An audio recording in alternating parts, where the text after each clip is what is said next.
Handa ka na ba sa parating na bagyo, baka lindol at iba pang uri ng sakuna? Huwag magpahuli. Alamin ang mangyayari. Maging alisto, maging alerto. Eagle Subaybayan tuwing alas 10 hanggang alas 12 gabi-gabi. Kasama ang buong pwersa ng Radyo Agila Reporters sa panguna ni Agila 4 Joey Bison. Ito ang tunay na serbisyo publiko. Walang pahinga, walang pagod. Magbabantay, maglilingkod. Eagle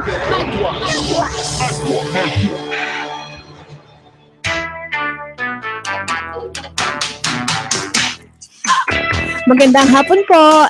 Isa na naman pong magandang hapon sa ating lahat at dito sa programang Pinoy Scientist ay meron po tayong ang panauhin na national scientist. Mamaya po atin po siyang kakapanayamin. At syempre babati po muna kami ni Miss Pam. Miss Pam? Po sa inyong lahat at ano. Oh. Di ba, Miss Pam? Opo. Mas maganda ang panahon kasi umulan at natuwa ang ating lupa, natuwa ang ating mga halaman kasi nakainom sila ng marami-raming tubig sa hapon, no? Ngayong may malimit-limit na ang pag-ulan, di ba? O sige, batiin din natin si Doc Castor kasi saka si Doc Guido na sa isang linggo sila naman po ang inyong makakasama dito sa Pinoy Scientist. At ang nanay ni Dr. Castor na regular na nakikinig kasi yan, masugid na tagapakinig namin nanay ni Dr. Castor. Opo, binabati ko rin po ang aking nanay at ang aking kapatid na si Joaquim dahil ni isang episode wala pa po silang namimiss. Lagi silang Very good. At saka may sinabihan din dun sa DZEC 1260 sa Lucena. Nandun yung mga kakokofed ko sila Malin na makinig ng ating programang Pinoy Scientist. At gusto ko lang din i-congratulate na ito lang nakaraang Webes at Biyernes. Nagkaroon ng tinatawag na 28th Annual Convention ng PALAS. Ito yung Philippine Association of Laboratory Animal Science at natagumpay, napakaganda. Ang dami kong natutunan tungkol sa kasi yung paggamit ng mga hayop sa laboratorio, meron yung tinatawag na mga ethics din. May at saka protocol yung din po. protocol lalo na nung sumusunod dapat sa Animal Welfare Act, ganyan. So napakaraming natutunan dun sa 2 araw at saka naghalal din sila noon ng bagong mga miyembro ng kanilang organisasyon. So ano pa, ang ating paksa ngayong hapon ay tungkol sa, ang una ay kakapanayamin natin sa telepono, nandun siya kasi sa Iloilo Siyempre, ang aking kaibigan, kumari ko pa yan, si Dr. Josette Bio. Mamaya tatawagan natin kasi siyang una nating kakausapin tungkol sa SEI. Ito ang Science Education Institute na napakahalaga ang papel na ginagampanan sa pagsusulong ng siyensya at teknolohiya sa bansa. At syempre, ang nagpaunlak ng aking imbitasyon, nagpapasalamat akong tunay, si Dr. Gavino Trono, nandito sa studio at mamaya ay atin siyang kakausapin, kakapanayamin natin tungkol sa seaweeds, no? 'Di ba masarap ang gulaman at sago, lalo na kapag summer. O 'di ba, Miss Pam? May alam pa po ba kayo na ibang mga ordinaryong produkto sa bahay na ginagamitan ng seaweed? Ay, ang alam ko kasi yung ice cream, yung yogurt, yan, mga po. thickeners. So, kasi yung carrageenan, ito yung tinatawag nga nating source ng agar, no? So, hindi pala natin dapat ginagamit sa gelatin kasi ang gelatin ay animal source. Kaya mamaya, Dapat agar. so ating tatanong yan kay Dr. Trono. So, ano pa? Parang gusto ko na tuloy uminom ng gulaman at sago. Ikaw, Pam, ano pang masasabi mo tungkol sa hapong ito? Excited na po akong maka-interview si Dr. Trono dahil ngayon lang po ako makakamit ng national scientist. So, diba? So, nandito po So sa honored. studio ang national scientist. Mamaya po ay magpapapicture tayo. At ito ay very rare occasion. Opo. Diba, sir? Kaya ako'y masayang-masaya at sige po. Paano? Magbabalik po ang Pinoy Scientist at wag po kayong aalis at marami po tayong pag-uusapan ngayong hapon. Uunahin po natin ang SEI, ang Science Education Institute at ang susunod naman po ay tungkol sa ating seaweeds. Ngayon po ay araw ng linggo, unang araw sa buwan, hindi naman unang araw. Pang-tatlo na. Ngayon po ay araw ng linggo, ika-22 ng Mayo. 3, sorry po. Yan. Medyo excited ako. 23 na ngayon po, di ba? May 22. 22. Ay, bukas ba yung 23? Naku, excited talaga po ako. Kaya dito kahit nasa Himpapawid ay nagkamali na lang sa petsa. Ang mahalaga po ay May 22, happiness. Babalik po ang Pinoy Scientist.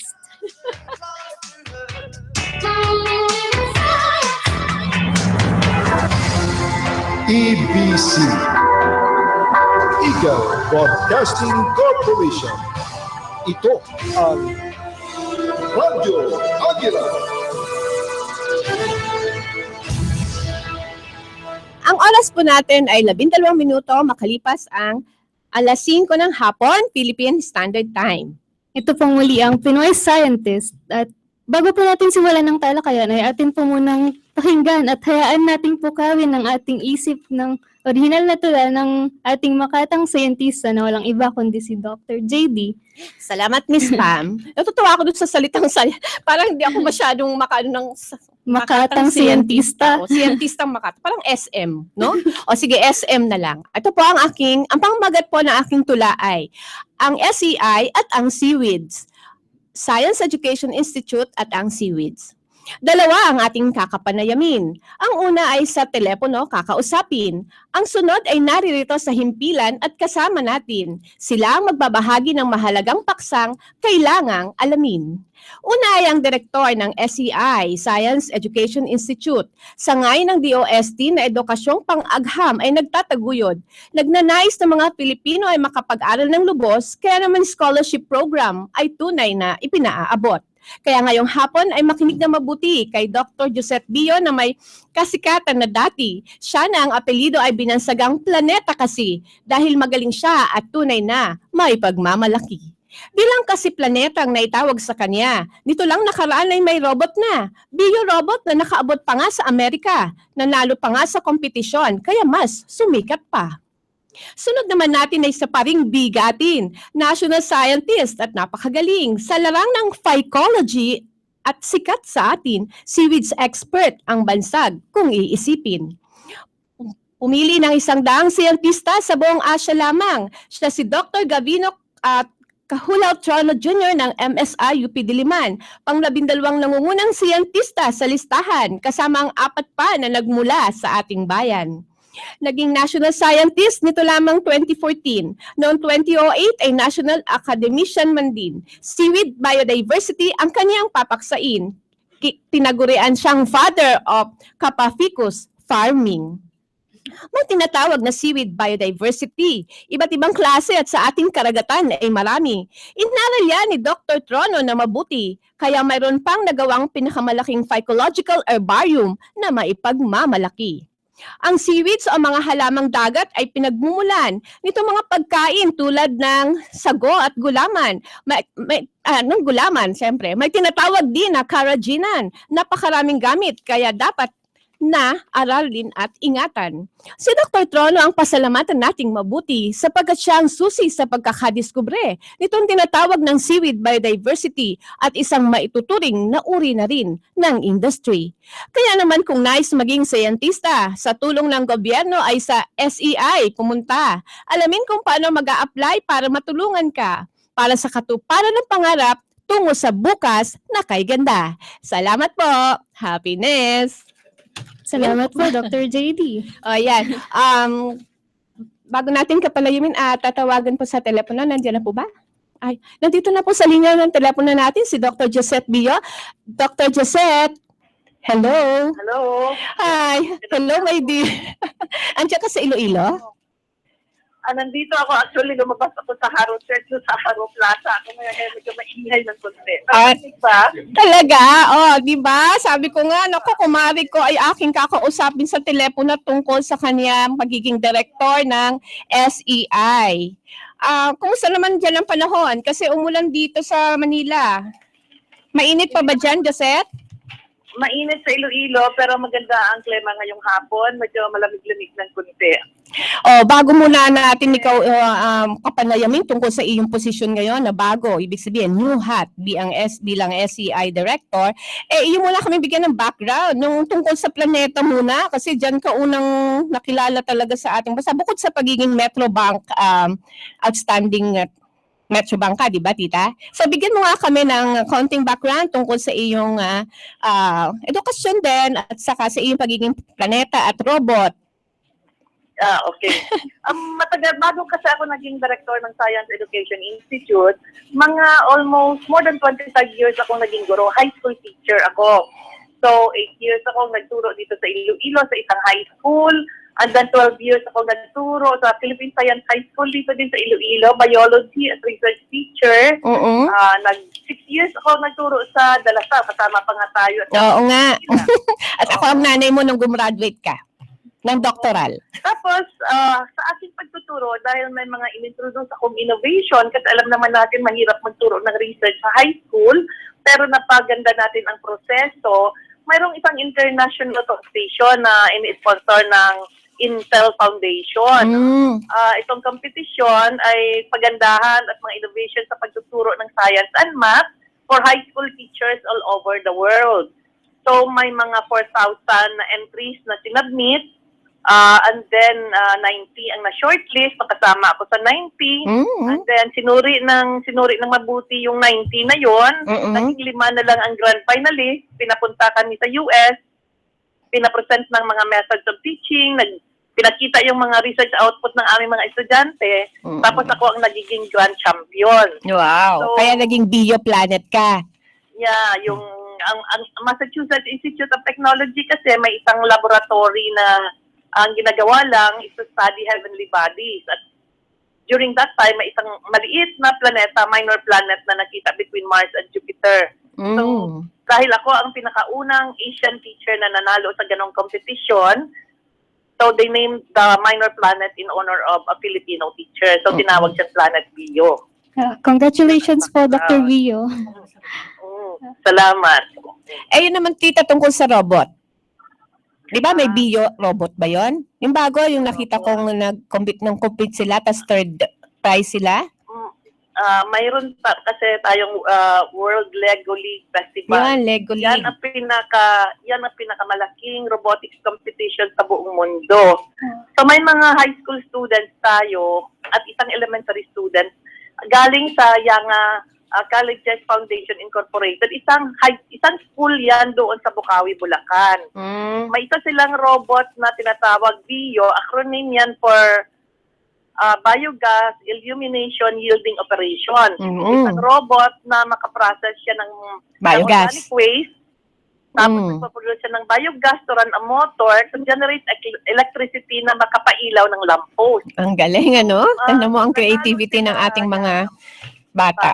So nanalo sila as grand champion dito sa Pilipinas at nag-represent sila ng Philippines sa international competition doon sa Missouri, sa St. Louis. So may 105 entries all over the world na nanggaling sa 40 countries and 50 US. Galing, ano?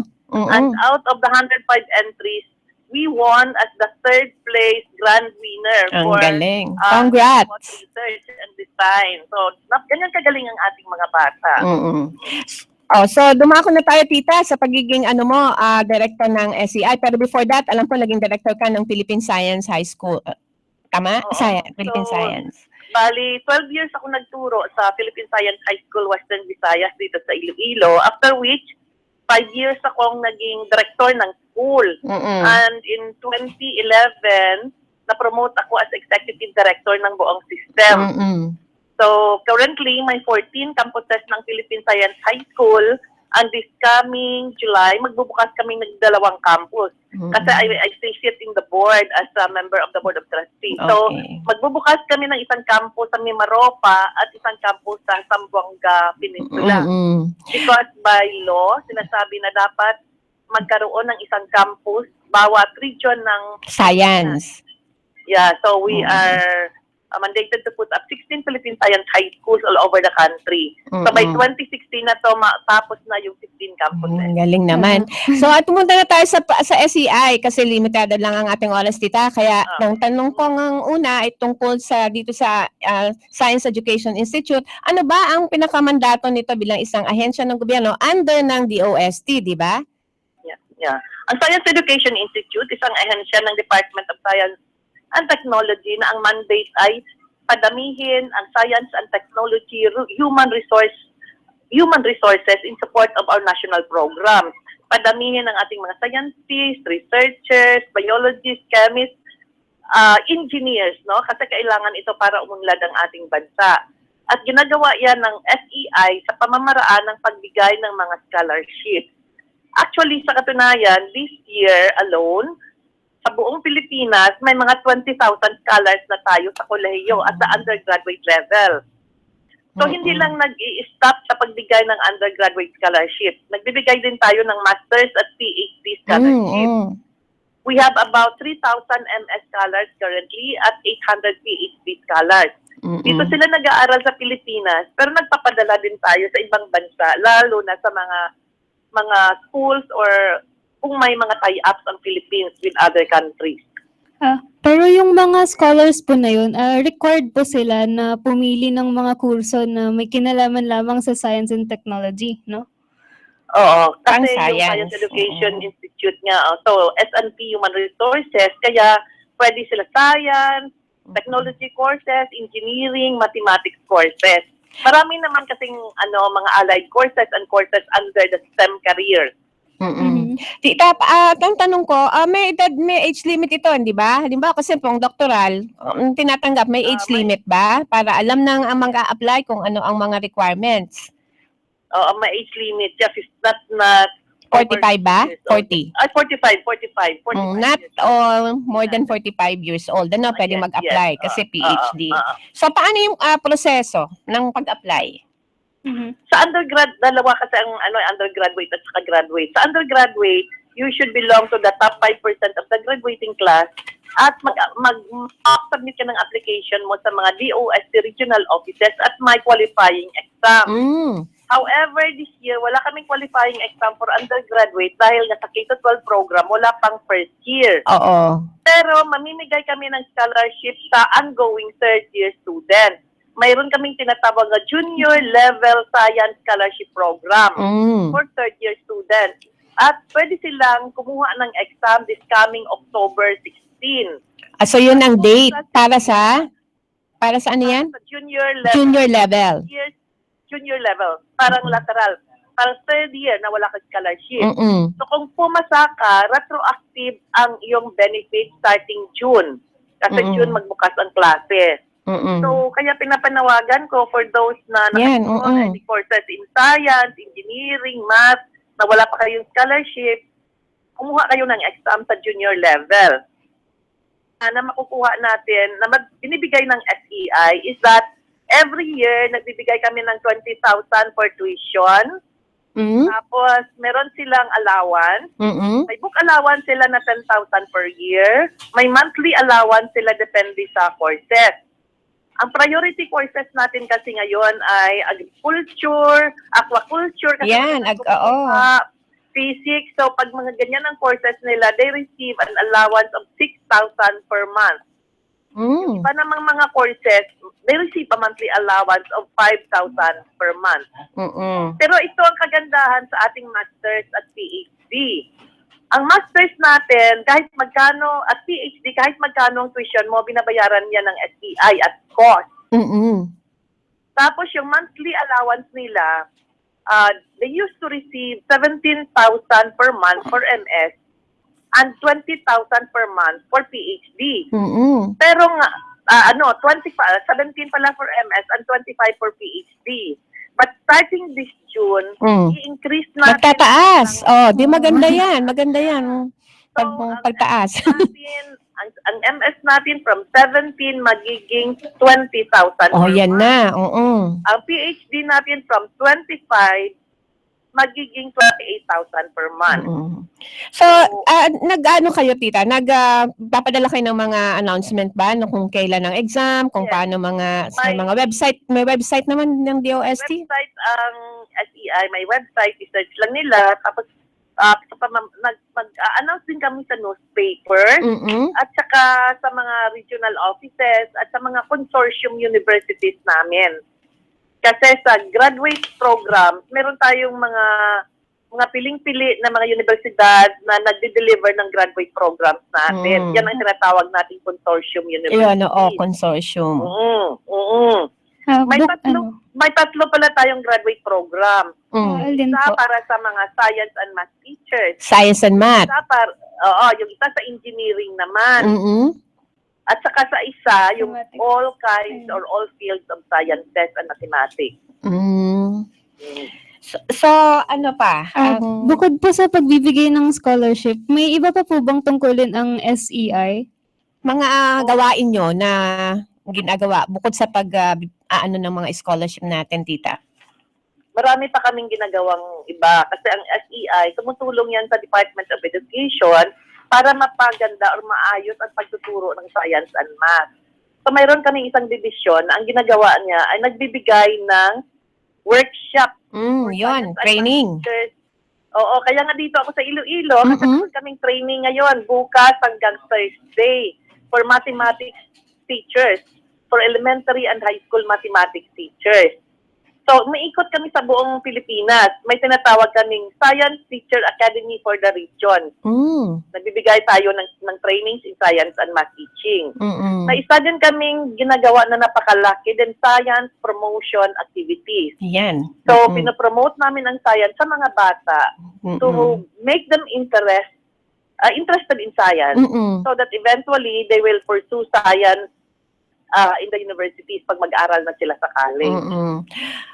Tita, bumati ka muna kung sinong gusto mong batiin kasi malapit na tayong mag-close ng ating panayam. So batiin mo ang iyong mga kasamahan at kung sino pang nais mong batiin sa Himpapawid. Ako ay nananawagan lang sa lahat ng mga estudyante, especially those na nasa third year ngayong pasukan, na mag-avail kayo ng junior level scholarship program namin. Pumunta kayo sa aming website. At kasi ito naman, it doesn't necessarily, you don't have to belong to the upper 5%. Basta nagpupursue ka ng any science or mathematics course, pwede ka pang kumuha ng aming scholarship. So, sa mga nag-graduate naman, mag-avail kayo ng aming master's at PhD program. Kasi may mga expansion kami ngayon, dinadamihan namin ang slot for our MS and PhD scholarship. So, yun. Sige, on a personal note, nagre-regards ako kay Nonito dyan, at saka kay JP, at saka kay Juno. Ikaw, meron ka ba on your personal na batiin dito sa radyo?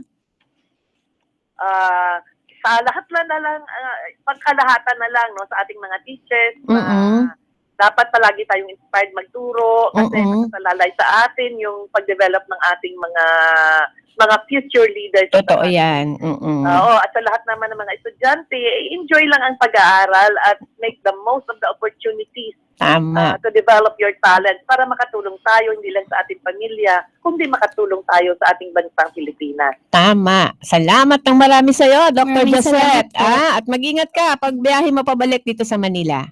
Salamat. Okay. Thank you so much. Bye. Okay, bye-bye. Magbabalik po ang Pinoy Scientist.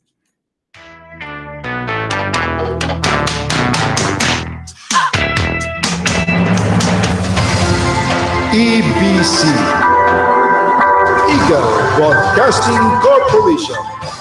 Ito ang Radyo Agila. Napapakinggan Every basketball po. journey starts with a single step. Every player's dream starts with a new beginning. FBA, the Phil Sports Basketball Association, the only regional grassroots and amateur basketball league accredited by the Samahang Basketball ng Pilipinas, is now on Net 25. Discover basketball heroes from the different regions in the country. Watch FBA on Net 25, Sundays 11 to 12:30 p.m. From rising stars to future basketball legends. FBA, our game, our pride. Our pride. Nagbabalik po ang Pinoy Scientist na napapakinggan po sa buong Pilipinas, DZEC 1062 Mega Manila, DWIN 1080 Northern Luzon, DZEL 1260 Southern Luzon, at DXED 1224 Southern Mindanao. Sa mga kababayan natin na nasa ibang bansa, maaari nyo rin pong mapakinggan ang Pinoy Scientist na naka-live streaming sa www.eaglenews.ph. PH.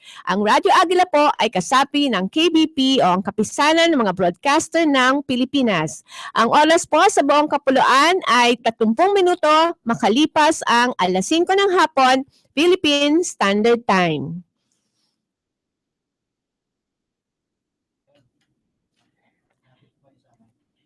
Andito na po sa ating studio ang ating national scientist, Dr. Gavino Trono Jr. Good afternoon po, Dr. Trono. Magandang hapon sa inyo lahat, sa mga nakikinig sa atin. Salamat po talaga at kayo ay aming naimbita dito sa aming programang Pinoy Scientist. Okay. Sa simula po, pwede po ba kayong magbahagi ng tungkol sa inyong background muna para sa ating mga tagapakinig? Well, Or kung paano po kayo napunta sa larangan ng Psychology. okay. Unang-una, nung undergrad ako, ang aking naging professor ay si Professor Jetty Velasquez. Siya ang nagtuturo ng field studies sa Puerto Galera. Bio po yun. Sa ano bio, po? sa Department of Botany pa yun. No? Department of Botany. Sa Pidiliman po yun. Yes, so. Nag-enroll ako nung 1953 summer sa field botany sa Puerto Galera. At ang kasama ko ay 6 kaming estudyante, Opo. 2 lalaki at saka 4 na chicks. Pero Exciting. sa mga ako lang ang marunong na mag-dive at saka marunong na lumangoy. Opo. Yung during field trips na collection ng ng specimens, mayroon kaming star collection award. Sino pinakarami ang nakuha? At saka mga gandang magandang specimen. Kaya palagi ako nakakakuha ng star Kasi collection athletic kayo award. Oo.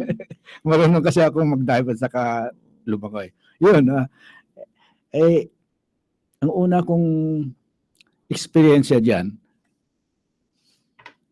yung Puerto Galera noon. Ang ganda pa. Ang ganda pa po nun, Jack. Wala pang tao. Wala pang Opo. tao. Wala pang mga motor. Wala pang... Doon din po kami nung 1979 ako. Di kayo 19 doon. 53. Opo. Wala pang Napakaganda pa. elektrisidad. Opo. Wala pang bangka na may motor. Sagwan yung ginagamit Opo. natin. But anyway,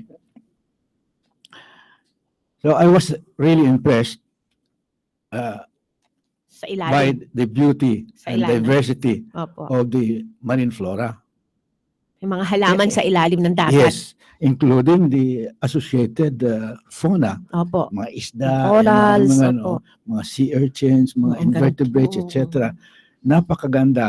The diversity is so high Opo. that it's a different world for a person who knows how to swim Mhm. and observe the underwater flora and fauna.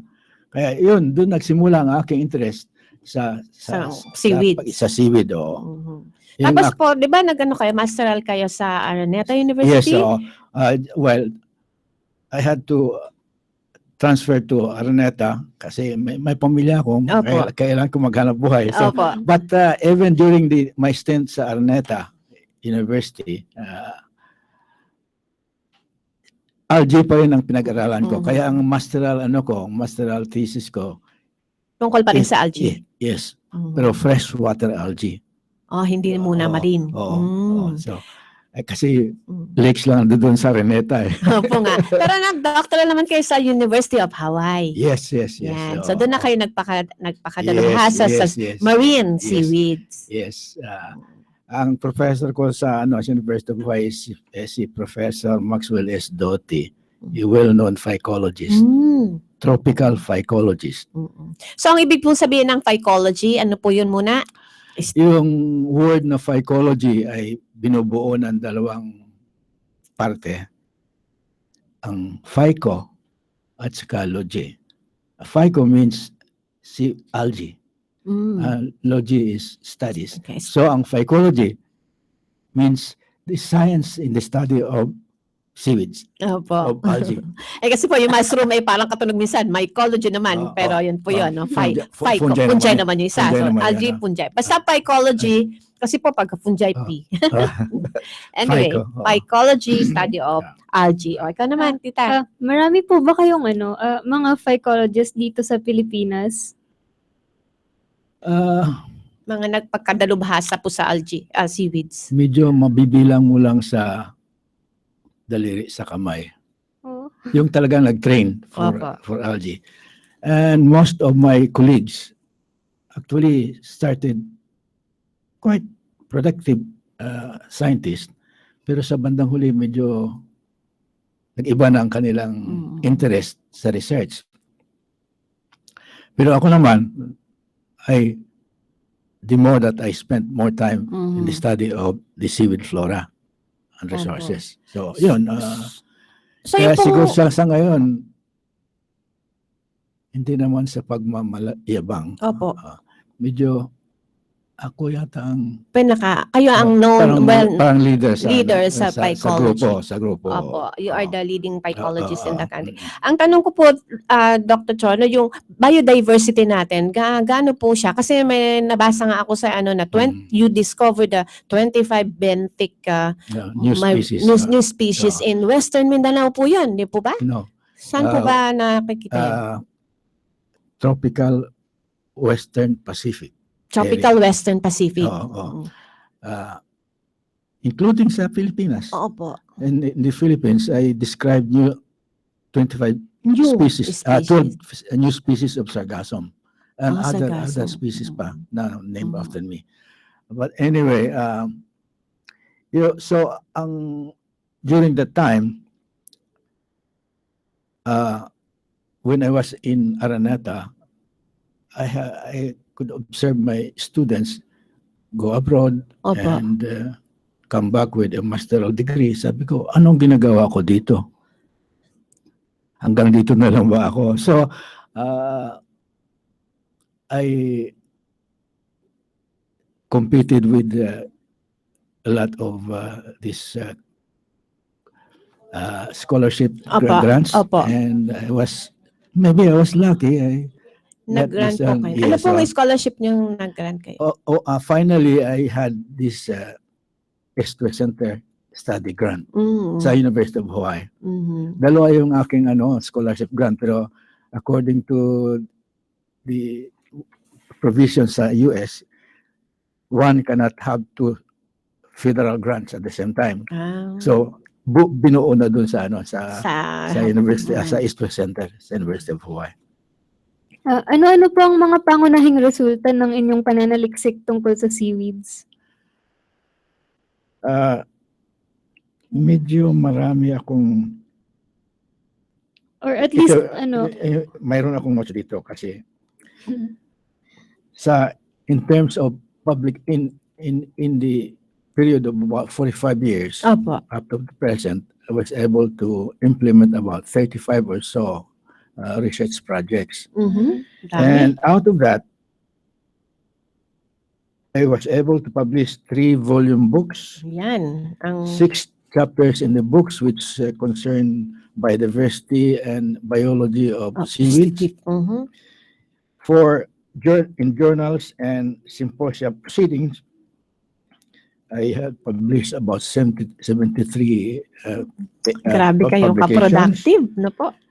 May mga local publications sa mga local journals na 84, saka international publications na mga 11. So, all in all, about 170 so publications. Opo, ang dami. But the thing is that the books would require a lot more time. Because to publish a volume of book would require several years. But anyway, nagtyaga ako diyan. So na-document nyo tuloy ang atin kung ano yung ating mga likas na yaman ng seaweeds. Aside from that, aside from biodiversity studies, I went into the development of culture technology. Yan, yung pag-culture. Yes. And I was able to develop culture technologies on about 6 or more species of seaweed in the Philippines. But most importantly, itong Capaficus Capaficus alvarezii at saka Eucuma denticulatum. Yukyuma, opo. These are seaweeds which produce Carrageenan. carrageenan. Opo. Yung dalawang species na yon ay nagpo-produce ng magkaibang klase ng carrageenan. Yung Kappa is sa Capaficus, Opo. yung Iota sa Yukyuma. yes. At ang itong Parang naging industry na po yan. Parang ganun. ang sasabihin ko sa inyo na yung culture industry sa Pilipinas, which involve about, according to the statistics of the Seaweed Industry Association of the Philippines, more than 1 million coastal population are directly engaged in farming. Ang lakas, ang taas pa. And which supports the Livelihood. production of raw material Opo. for our seaweed processors. Now, the seaweed industry, therefore, would actually involve several thousand people, Opo. aside from the farmers. So it is a big, right now it is the biggest mariculture industry in the Philippines. So, na-develop yung culture, yes, method of culturing. So, yan ang pinaka-productive livelihood From for seaweeds, coastal populations. Of course, there are other seaweeds, but not as important as these two species, Capaficus at saka... Dito na po pinaproseso yan. Hindi po natin dinadala ang raw material sa ibang bansa. Meron na po tayong technology doon. Yes. Opo. We're the first one to produce two Pero kinds. nag-export po tayo ng produced product. Yes. Pati dried seaweed. Pati raw. Yes, nag-export din tayo. And this is processed by foreign companies like Copenhagen Pectin and things like that sa Europe. So, yun. Kaya ang kabutihan ng seaweed farming is that it benefits a lot of people, especially in the coastal area. Opo. Alam naman ang karamihan sa mga tao sa coastal area na mahihirap. Wala silang hanap buhay walang fishing lang ang kanilang hanap buhay noon. So ngayon meron ng option na seaweeds. Yung the last town in Tawi-Tawi, si Tangkay, noon, yung town na yun just consists of several stilt houses on the reef. But now it is a city, sort of city, a big town already, with all the religious requirements that they have, the churches, schools, may parang silang pier, saka marami ng mga business establishment doon. Dr. Trono, ang tanong ko po ay nung i-establish po itong culture methods, ito pong kung papaano siya mapaparami.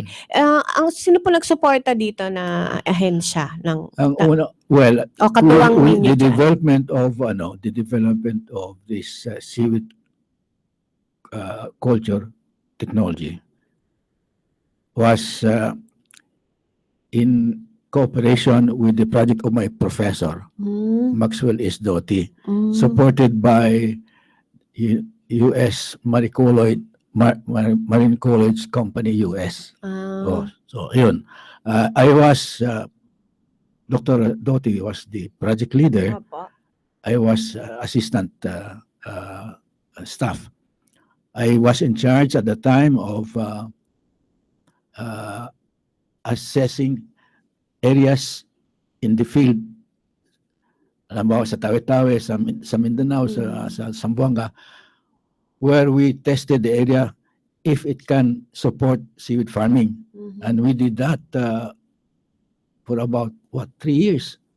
And the first commercial farm was developed in 2 areas, Sakul Island in Zamboanga. Zamboanga. Mindanao po yan, kalimitan ng ating Yes. farming. And in one of the islands in Siasi, Tapaan Island Lagoon in Siasi. These two areas were the first two areas where commercial farming started. After that, because Dumami for na. the demand for dried seaweed is so much, nagkalat na yung interest Nag-spread hanggang na. doon sa Luzon, sa Luzon, Visayas, Mindanao, meron na pong lahat ng mga nagpa-farm. ngayon sa Luzon kunti lang. Konti po dito sa Oo, Luzon. sa mainly sa Calatagan area, pero ang dumadami ngayon na seaweed farms ay sa Palawan. Palawan. Yes, but originally sa Tawi-Tawi area, Western Mindanao area at saka sa Visayas, especially in Bohol and Cebu areas. Ako, kailangan po yan ng mga tao, lalo na sa coastal kasi po ang fishing naman natin, kumbaga parang nangyayari, hindi lahat na Saka, doon ng doon. Degrading ng ating fisheries tax, Opo. coastal for small fishermen, medyo malabo na ang kanilang kita. So, yun.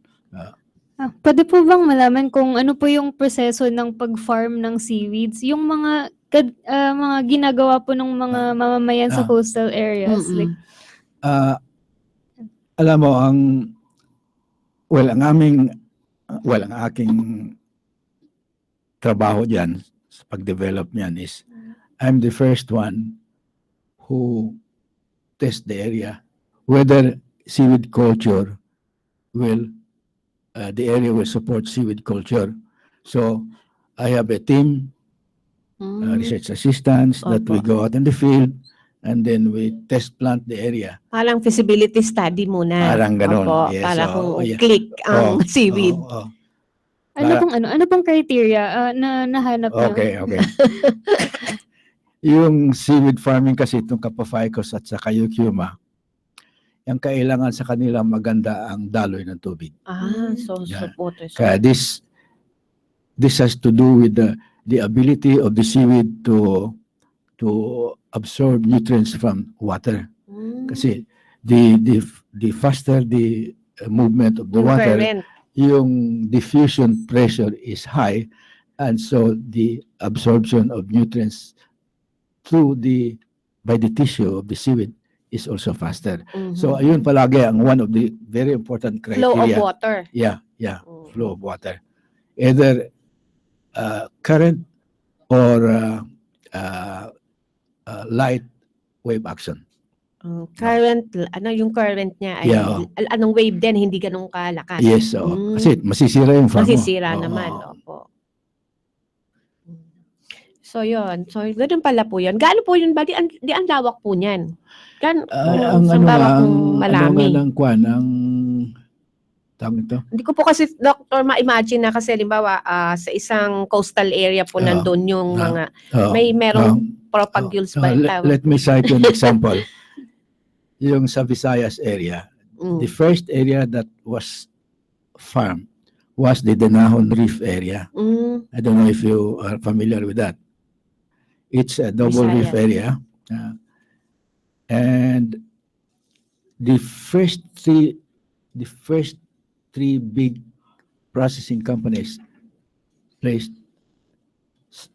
were located in that area. And each of these companies has to, meron silang mga 40 hectares na nire-rent nila to BFAR. So katulong ang the right to use the area for farming. Yun. At the start, the companies were paying daily wage.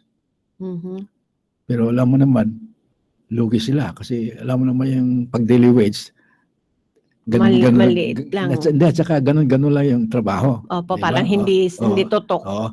Kaya ang ginawa nila is that they divided the area for farming into hectare size and then assigned a family farmer 1 hectare. But see, the farmers don't have the money, so the company provides yung pauna. Parang pa- loan muna. Loan muna, oo. Mm. Para And- po naman talaga makatulong kasi hindi kaya ng ating mga hindi kaya ng ano, tao. kasi they have to pay for the materials, they have to pay for Capital the, investment yes, medyo yes. mataas-taas din. Although sa lahat ng mariculture industry, yung capital investment per hectare is very, very low Compared to others like Yes. crab siguro Yes. or shrimp or some Right. other. So ayun, kaya naging family farms. Ang ginagawa lang doon ng ano is they farm the area, pinaunahan sila ng kumpanya ng pera para panggastos, tapos ang kanilang they agree on the price, Terms of the price.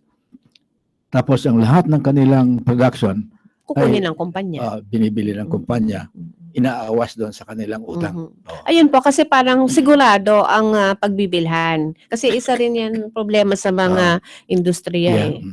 kung So, walang demand. Malakas ang demand talaga kasi only recently, up to about mid-90s, the Philippines is #1 for seaweed farming. Ang galing, ano? Sa Kapafagos. But naungusan tayo ng Indonesia the second half of The year. Ano? 19. Ngayon, ang Indonesia ngayon ang #1. So, hindi na tayo defending champion na lang tayo.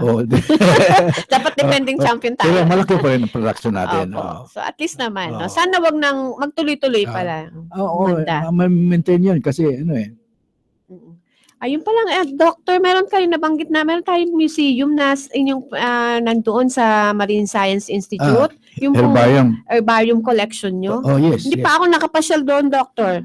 Dapat makapunta kami ni Miss Pam doon, makasilip. I think you will be amazed in the amount of herbarium specimens that are stored in the GT Velasquez Phycological Herbarium. Dito po ba sa GT Toyota yun? No, O doon sa Marine Science. sa mismong Marine Science Building? Yes, Naku, dapat alam natin yun. The herbarium was Opo. named after Dr. Velasquez, remember? Yung My inyong professor. Yes. Nako, dapat ipanawagan natin na bisitahin nila yun. Sir, pupunta ako doon this week. Papasyalan ko yung GT. Let me know first. so Opo, that I can- papasyal ako doon. Sa mga nakikinig natin pagpasyalan niyo yung herbarium collection ng seaweeds ni Dr. Cho, no, sa MSI, sa UP Diliman. Pinakamalaki yan sa ASEAN. Pinakamalaki sa buong Asia, kaya dapat tayo mismo mga Pilipino. ASEAN. Sige po, isang limited lang. So, naasahan ko na sa ating programang ito nakakuha kayo ng impormasyon para makapasyal doon sa herbarium collection ng seaweeds. Ano po? More than 70,000 collections are available Galing. for studies if somebody wants to study biodiversity of seaweed flora. O yung mga estudyante sa biology na ang inclination nila ay plants. O eto na ang inyong pagkakataon. So hanggat malakas na Dr. Tro nung mag-ano sa inyo. Yung development ng herbarium actually was started by J.T. Velasquez. Noon mo pa. Yes, Opo. Although Galing. medyo kunti lang Pero nung kayo na nga, nakapag-collecta na kayo ng marami. kasi yung aking mga estudyante noon, nire-require ko pala, pag kumuha sila ng course na marine algae, I require them to write a paper on the biodiversity of seaweed flora in a certain island or a certain place.